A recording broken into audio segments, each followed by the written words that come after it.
Domino's said their pizza tasted like cardboard. Then their stock went up 9,000%. The sauce tastes like ketchup, totally devoid of flavor. These aren't quotes from some obscure food blog. These are the words Domino's Pizza paid millions of dollars to put on national television about their own product, and it triggered the greatest brand resurrection in the history of fast food. By 2009, Domino's was in serious trouble. They weren't going bankrupt, they weren't closing stores, but something worse was happening. They had become a punchline.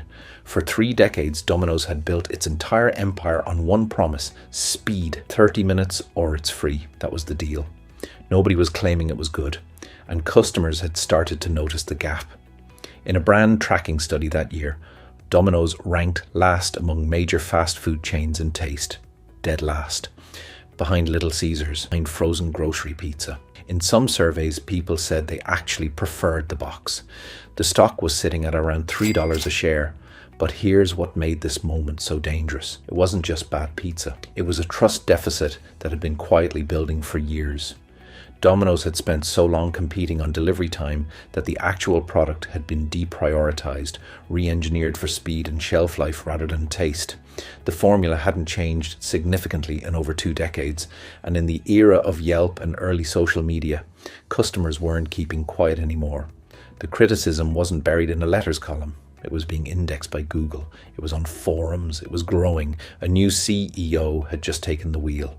Patrick Doyle, and he had a choice to make. Here's what every brand does when their product gets destroyed in public perception. Step 1, hire a PR firm. Step 2, launch a new and improved campaign. Step 3, put a celebrity in a commercial smiling while eating a slice. Step 4, bury the criticism. Change the subject. Outspend the bad press. You've seen it 1,000 times, and it almost never works because nobody believes it. The consumers who hated the product are still out there. They haven't changed their minds because you ran a new ad. If anything, the polished campaign makes them angrier because now you're asking them to trust you again without acknowledging you ever let them down. Doyle had watched this playbook fail at other companies. He understood the trap. Defensive brands don't rebuild trust. They just delay the reckoning. So he chose a path so counterintuitive that even his own team wasn't sure it would work. He decided to agree with the critics, publicly, on camera, at scale. The campaign they built, internally called the Pizza Turnaround, opened with Doyle himself sitting at a table, reading actual customer hate mail aloud, not softened, not edited for comfort, totally devoid of flavour. Real Domino's customer. Worst excuse for pizza I've ever had. Real Domino's customer. The crust tastes like cardboard. Real Domino's customer. He didn't deflect. He didn't spin. He looked directly into the camera and said, "There comes a time when you've got to make a change." Patrick Doyle, CEO. Let's pause here because it's easy to hear this story in hindsight and think it was obvious. It wasn't. When Doyle's team first proposed this idea, the reaction inside the company was alarm. You're going to put the worst things anyone has ever said about us on national television. You're going to give ammunition to our competitors. You're going to remind every customer who stopped ordering from us exactly why they stopped. The risk was real. The campaign could have accelerated the decline instead of reversing it. If the new pizza wasn't dramatically better, if customers tried it and still hated it, then Domino's would have just spent millions confessing their failures in front of the entire country with nothing to show for it. The whole bet depended on one thing: the product actually being fixed, which meant before any of this could work, they had to go back to the kitchen. This is the part of the story that doesn't get told enough. Before the cameras, before the ads, before Patrick Doyle read a single hate mail comment on national television, there were months of work happening in Domino's test kitchens that most people never saw. The company brought in culinary consultants for the first time in its history. They stripped the pizza back to its components: crust, sauce, cheese, and rebuilt each one from scratch. The old crust formula was designed for fast baking and structural stability during delivery. The new one added a garlic butter glaze and switched to a different dough composition. The sauce went from a heavily processed base to something with more tomato and herb character. The cheese blend was upgraded. These sound like small changes, but for a company that had been using essentially the same recipe for 2 decades, it was a complete overhaul. And crucially, it took almost 2 years. The product had to be right before the story could be told.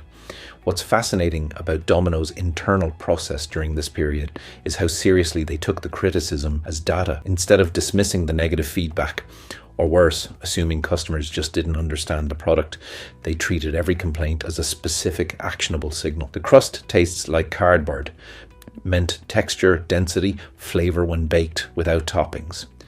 They ran that specific test hundreds of times. The sauce tastes like ketchup meant overprocessed, overly sweet, no depth. They reformulated it 11 times before landing on the version they launched with. This is a masterclass in what companies rarely do with bad feedback. They use the exact language of the complaint to define the problem they were solving. Most companies treat criticism as a PR problem. Domino's treated it as a product brief. Admitting failure is only half the equation. Plenty of brands have issued half-hearted mea culpas and watched them backfire. What made Domino's different was what came next. They didn't just say they changed, they showed the work. Cameras followed Domino's chefs into test kitchens. You saw the failures, you saw the debates, you saw the moment someone finally got the sauce right. It wasn't a commercial, it was a confession booth crossed with a cooking documentary. Then they did something even bolder. They tracked down the harshest critics, real people who had posted the most brutal reviews online, and they showed up at their homes unannounced with the new pizza, and they filmed the reactions live. No editing tricks, no paid actors, real people. Real responses. Here's the key insight. The willingness to show the skeptics was proof that the confidence was real. Think about that for a second. If you were faking the turnaround, you wouldn't show the doubters. You'd only show the converts. You'd cherry pick the wins and bury the hesitation. The fact that Domino's aired the skeptical reactions, the guy who said it was better but still had questions. When a brand hides its flaws, we assume the worst. When a brand exposes its flaws voluntarily, before we find them ourselves, we extend trust. It's the same reason a job candidate who admits a weakness in an interview is rated as more credible than one who claims to be perfect. There's actually a name for this in behavioral psychology: the Pratfall Effect. First identified by researcher Elliot Aronson in 1966. The finding: people with demonstrated competence become more likable, not less, when they admit to a mistake or imperfection. Domino's had discovered the Pratfall Effect at industrial scale. There's one more layer here that's easy to miss, and it matters especially for any brand watching this today. Domino's launched this campaign in December 2009. That's the exact moment when social media was transitioning from novelty to infrastructure. Twitter had about 75 million users. Yelp was 4 years old. YouTube had just been bought by Google 3 years earlier. The timing wasn't accidental. Domino's understood that the old model, control the message, dominate the airwaves, drown out the critics, was dying. In the new media environment, any customer with a phone and a bad experience could outdistribute your ad budget. The only viable strategy in a world where every customer is a broadcaster is to make sure the truth is on your side, because the truth will get out either way. Doyle essentially decided if the story is going to be told, we should be the ones telling it first. The campaign launched in December 2009. Within weeks, same-store sales jumped 14.3%, the highest quarterly increase in the company's history at the time. The stock, sitting at around $3 when Doyle took over, began a climb that would become one of the most remarkable runs in the history of the restaurant industry. By 2016, just 7 years later, Domino's stock had outperformed Amazon, Apple, and Google. Let that sink in. Not a tech company, not a platform. A pizza chain that had been ranked last in taste outperformed the most celebrated growth stocks of the decade. Today, that stock trades above $400 a share, a roughly 9,000% return from the bottom. They didn't do it with a new logo. They didn't do it with a celebrity endorsement. They didn't do it by lowering prices. They did it by telling the truth. Now, here's what I want you to really think about. Because the Domino's story isn't unique. It's actually part of a pattern that shows up repeatedly in business history. In 2010, 1 year after the pizza turnaround, Microsoft publicly admitted its mobile platform had failed to keep up. That honesty was part of a longer reset that eventually led to Satya Nadella's era and Microsoft's comeback. In 2014, Airbnb published an open letter after a string of safety. Instead of deflecting, they laid out every specific failure, named the exact policy gaps, and announced a comprehensive safety overhaul. Booking growth accelerated in the following quarter. In 2019, after Boeing's 737 MAX crisis, the brands that recovered fastest in adjacent industries were the ones that acknowledged rather than minimized. The ones that tried to manage the narrative externally, without internal change, extended the crisis. The honesty has to be real, not a PR strategy dressed up as vulnerability. Customers are extraordinarily good at detecting the difference. Here's what most businesses get wrong about brand crises. They think the problem is the bad news. It's not.